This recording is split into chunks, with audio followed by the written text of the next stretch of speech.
नमस्कार, आप सभी का मैं फिर से तहे दिल से स्वागत करता हूँ एक कोशिश हमारे साथ में। जैसा कि मेरे स्टूडेंट्स ने फिर से एक मांग की थी कि मुझे लॉग चाहिए, उनको लॉग के कुछ क्वेश्चंस और कॉन्सेप्ट समझने थे, तो उन्हीं कॉन्सेप्ट्स और कुछ क्वेश्चंस को लेके मैं आज फिर से आप लोगों के सामने आया हूँ।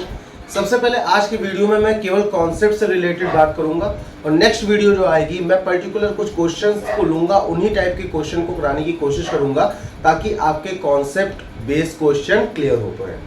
तो चलिए स्टार्ट करते हैं। जैसा कि आपको पता है कि इसको शॉर्ट फॉर्म में लॉग भी कहा जाता है।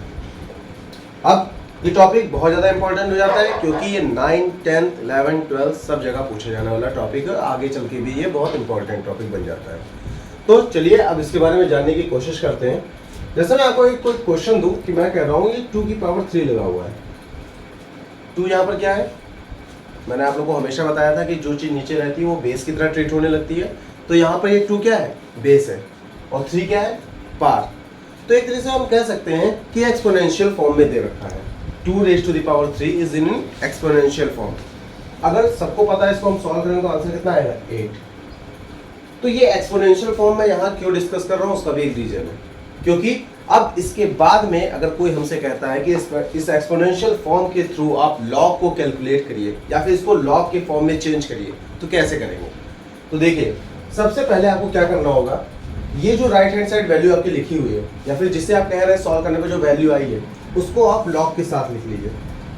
मैंने लिख लिया ऐसे log 8। इतना क्लियर हो गया सबको? आपको क्या करना है, जो आपकी जो वैल्यू आई थी जिसको आपने सॉल्व किया था राइट हैंड साइड, उस वैल्यू को आप लेके लॉग के साथ लिख लीजिए जैसे मैंने लिख लिया। अब यहाँ आपको देखना है कि आपका बेस क्या है। जैसे इस क्वेश्चन पर्टिकुलर क्वेश्चन में मेरा बेस क्या है? 2।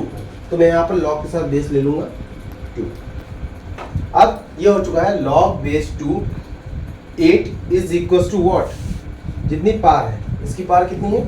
3, तो इज इक्वल टू 3 कर दूंगा मैं। तो जैसा कि मैंने आपको बताया कि 2 की पावर 3 इज इक्वल टू 8 था, उसको मैंने किस तरह से लॉग के फॉर्म में इसको चेंज किया। अब क्योंकि मैं चाहता हूं कि इसकी प्रैक्टिस आप लोग भी कर सकें, तो एक क्वेश्चन आप लोगों को दे रहा हूं और आप लोग बताइएगा। अगर मैं यहाँ लिखता हूँ 4 स्क्वायर, सबको पता है इसका आंसर आने वाला है 16। अब मेरा क्वेश्चन ये है कि मैं इसको लॉग के फॉर्म में लिखना चाह रहा हूँ, तो आपके पास 15 सेकेंड्स है, जल्दी ट्राई करिए। मैं आशा करता हूं कि आप सभी ने इसको ट्राई कर लिया होगा और आंसर एकदम सही से बताया होगा। जिनको भी आंसर पता था वो अपना कमेंट बॉक्स में टाइप कर सकते हैं। और अब मैं इसको सॉल्व करने जा रहा हूँ। सो जैसा कि मैंने आपको बताया था कि जो राइट हैंड साइड वैल्यू आती है, यहाँ राइट हैंड साइड वैल्यू कितनी आई? 16। तो उसको मैं 16 लिखूंगा किसके साथ? लॉग के साथ। मैंने लिख दिया 16। अब मैं क्या करूंगा, इस 4 को इसका बेस बनाने की कोशिश करूंगा। तो ये बन गया log बेस 4 और ये 16। इसकी जो पार थी वो मेरा क्या हो जाएगी? इक्वल के इस साइड आ जाएगी। तो राइट हैंड साइड मेरी वैल्यू क्या होगी? 2। तो इस तरीके से मैंने इसको लॉग के फॉर्म में चेंज कर दिया। क्लियर?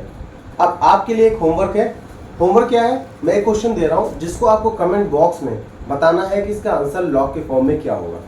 क्वेश्चन नोट करिए। 6 raise to the power 2 is equal to 36। अब मैं चाह रहा हूं इसको लॉग के फॉर्म में लिखना। जिनको भी इसका आंसर पता है वो तुरंत कमेंट बॉक्स में आए और अपना आंसर टाइप करें ताकि उनका कॉन्सेप्ट क्लियर हो सके। तो मैं आपको बताना चाहता हूं कि जैसे मैंने यहाँ पर 2 रेज़ टू द पावर 3 लिखा था, तो यहाँ उन्होंने 8 था आया था, उसको जब लॉग के फॉर्म में चेंज किया था तो हमने लिखा था log 8 और इस बेस को बना दिया था इसका बेस और इसकी पार को बना दिया था इसका इक्वल की साइड का आंसर।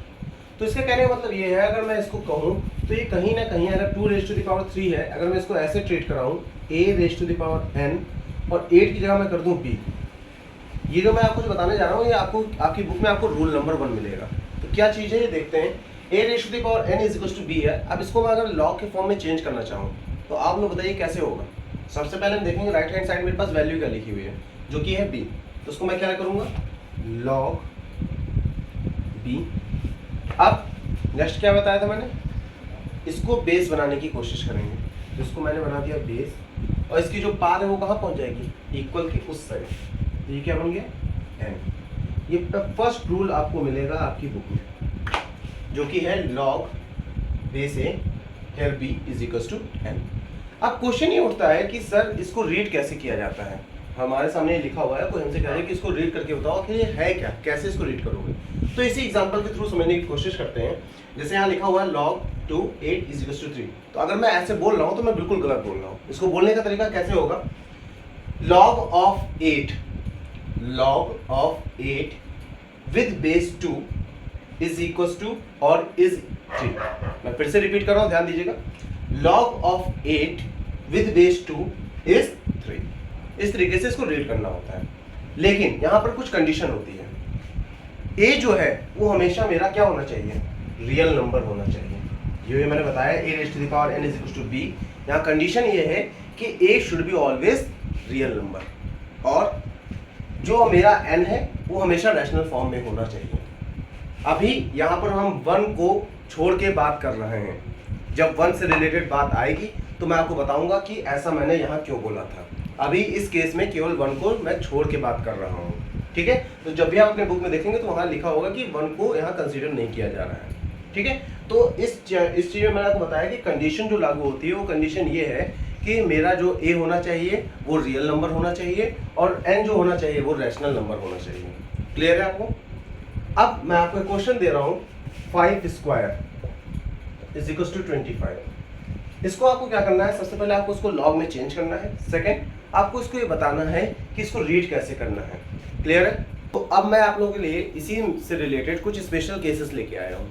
वो स्पेशल केस इतने इंपॉर्टेंट है क्योंकि वो हमारी पूरी एक्सरसाइज को सॉल्व करने में बहुत ज़्यादा हेल्प करेंगे। एक तरीके से कहीं ना कहीं रामबाण है पूरी एक्सरसाइज का, तो इसलिए बहुत ध्यान से देखिएगा, क्योंकि अगर ये कॉन्सेप्ट आपको समझ में आ गया तो एक्सरसाइज के क्वेश्चन आपके लिए चुटकियों के खेल होंगे। तो चलिए स्टार्ट करते हैं। अब जैसे यहाँ लिखा हुआ है a raised to the power 0 is equal to 1। इसको मैंने बहुत अच्छे से एक्सप्लेन किया था, जिन्होंने पढ़ा होगा उनको याद होगा, मैंने पढ़ाया था बहुत अच्छे से। मैंने एक्सप्लेन किया था कि a raised to the power 0 is equal to 1 होता है कैसे, मैंने पूरा बताया था आप लोगों को। तो यहाँ पर a raised to the power 0 is equal to 1 है, ये एक्सपोनेंट वाले चैप्टर की बात हो रही है। तो अब यहाँ पर अगर इसको मैं लॉग में लिखना चाहूँ तो कैसे लिखा जाएगा, इसको लिखेंगे log 1, बेस क्या हो जाएगा, ये इज इक्वल टू 0। तो ये जो मैंने आपको बताया है, इसमें मेरा मेन मकसद ये था कि आपको मैं बताना चाहता था कि log 1 जब भी मिलेगा, आपके साथ कोई भी बेस लगाओ, आपको इससे कोई मतलब नहीं। अगर log 1 मिलने लगा तो आप जान जाइएगा आपका आंसर कितना होने वाला है, 0 होने वाला है, ठीक है। इसलिए इसको बिल्कुल सही सही सीख लीजिएगा, नहीं तो आंसर एग्जाम में आंसर आपके 0 हो जाएंगे, ठीक है। अगर आपका कहीं भी log 1 मिल रहा है, बेस कुछ भी है, आपका आंसर कितना होने वाला होगा, 0 होने वाला होगा। नेक्स्ट केस पे हम देखते हैं, अगर a raised to the power 1 लिखा हुआ है तो सबको पता है कि किसी के पावर 1 रहेगा तो आंसर कहीं ना कहीं वही वैल्यू होने वाली होती है, जैसे यहाँ पर हो गई है a। अब अगर इसको मैं फिर से आपको कहूँ लॉग के फॉर्म में लिख के दिखाऊँ तो आप कैसे लिखोगे, आप लिखोगे log या ला a, फिर इसका बेस बनाने की कोशिश करोगे और ये जो 1 है इसको आप यहाँ पहुँचा दोगे। क्लियर है? तो यहाँ से एक चीज़ निकल के आ रही है कि अगर मेरा ये वाला बेस और यहाँ पर जो वैल्यू दे रखी है दोनों सेम होने लगेंगे तो मेरा आंसर कितना हो जाएगा, 1 हो जाएगा, ठीक है। तो फॉर एग्जांपल अगर मैं बात करता हूँ log 6 और यहाँ 6 भी कर दूँ तो आंसर कितना होने वाला होगा, 1 होने वाला होगा। क्लियर हो गया आपको बात? तो थर्ड केस में आपके सामने आ रहा है, वो आ रहा है log of x with base a is equals to log of y with base a is equals to n, जो कि कंसीडर किया गया है, मान लिया गया कि ये जो है n के इक्वल है। तो इसको सॉल्व कैसे करते हैं, सबसे पहले हम उठाएंगे इस पार्ट को इसके इक्वल रखेंगे और इस पार्ट को इसके इक्वल रखेंगे, दोनों को सॉल्व करेंगे, देखेंगे वहां से क्या इक्वेशन या फिर क्या रिजल्ट निकल के बाहर आ रहा है। चलिए स्टार्ट करते हैं। log of x with base a is equal to n। तो जैसे कि मैंने आपको बताया कि इसको सॉल्व करने पर लॉग में चेंज करने पे ये आता है, तो इसी का अगर वाइस वर्सा करेंगे, इसको इसके थ्रू इस एक्सपोनेंशियल फॉर्म में लाने की कोशिश करेंगे तो ऐसे आएगा। तो यहाँ पे भी वही काम करना है, इसको एक्सपोनेंशियल फॉर्म में लाने की कोशिश करेंगे तो क्या हो जाएगा, a raised to the power n is equals to x। Similarly, for this log of y with base a is equals to n is given. So again we will do the same thing. What we will do? We will write here a raised to the power m is equals to y. Now again we will compare both the values. Here the first equation is a raised to the power n is equals to x, and here the second equation is a raised to the power n is equals to y. We will compare now. So if we are going to compare this, what we will find, that x is equals to y. By comparing both the equation we can say that x is equals to y. तो इस तरीके से हम कह सकते हैं कि जब भी हमें इस टाइप का कोई क्वेश्चन मिलेगा जिसमें लॉग दोनों तरफ दे रखे हैं और उनके बेस आपस में क्या है, सेम है, तो x जो है वो y के इक्वल हो जाएगा। क्लियर है? अब एक चीज मैं आपको लास्ट कॉन्सेप्ट जो है आज का मैं वो बताना चाहता हूं कि जब भी कभी ऐसा होगा कि आपको लॉग के क्वेश्चंस दे रखे हैं उसमें बेस नहीं दे रखा है, तो ऐसे केस में हमेशा आपको बेस क्या कंसीडर करना होगा? 10। तो जितने भी कॉन्सेप्ट मैंने आपको बताए हैं इन सबको आज आपको क्या करना है, केवल और केवल देखना है। उसके बाद में आपको उसका एक खुद का रिवीजन करने की कोशिश करनी है। रफ कॉपी उठाइएगा, उसमें जितने कॉन्सेप्ट मैंने बताए हैं उसको देखिएगा आपको समझ में आ गए कि नहीं। फिर उसको जब आपको लगे कि आपको समझ में आ गए तो बिना देखे आप करने की कोशिश करिएगा। और उसके बाद में जो नेक्स्ट वीडियो मेरा आएगा उसमें क्वेश्चंस रहेंगे, उस क्वेश्चंस को आप सॉल्व करिएगा और यूज करिएगा इन्हीं कॉन्सेप्ट्स को, और चेक करिएगा क्या आपको अभी भी इस चैप्टर में दिक्कत आ रही है।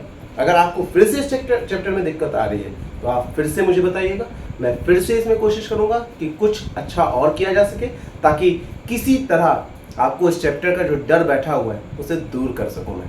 इसी आशा के साथ कि आने वाले दिनों में आप बहुत ही अच्छा करने वाले हैं और बहुत ही अच्छा रिजल्ट देने वाले हैं और एक कोशिश हमारे साथ का नाम रोशन करने वाले हैं। चलिए, आशा करता हूँ आप सभी स्वस्थ होंगे और मस्त होंगे। धन्यवाद, बाय बाय।